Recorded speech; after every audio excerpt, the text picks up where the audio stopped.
ఇప్పుడైతే నేనైతే మా ఫ్రెండ్స్ దగ్గరికైతే వెళ్తున్నాను. మా ఫ్రెండ్స్ దగ్గరైతే నా దగ్గర నాయనిచ్చిన బర్డ్స్ ఇంకా ఫిషెస్ అయితే ఉన్నాయి. సో, మా ఫ్రెండ్ ఇంటికెళ్ళిన వెంటనే నాకైతే ఈ క్యాట్ అయితే కనిపించింది. రెస్ట్ తీసుకుంటుంది. సో, ఇది ఆడ పెంచుకునే క్యాట్ కాదు. ఆళ్ళ ఇంటి పక్కన ఉండే క్యాట్.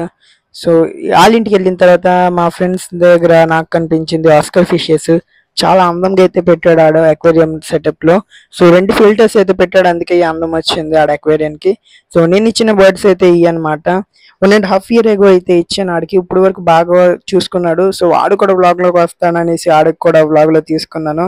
సో, కొన్ని సోది చెప్పిన తర్వాత ఆడ మేడ మీదకైతే వెళ్ళాం. సో, ఇక్కడైతే ఆడ పాండ్ ఉందన్నమాట. సో, ఈ పాండ్‌లోనే కొయ్ ఫిషెస్ ప్లస్ ఆస్కార్ ఫిషెస్ కూడా ఉంది. సో, నేను మా ఇంటికాడ పాండ్ చేస్తున్నాను కాబట్టి సో, వీడి దగ్గర ఉన్న ఈ ఫిషెస్‌ని, ఆస్కార్‌ని అయితే నేను తీసుకెళ్ళిపోతున్నాను మా ఇంటికి. సో, ఈడు ఇంకా వ్లాగ్‌లోని కొంచెం వాగుడు వాగాడు.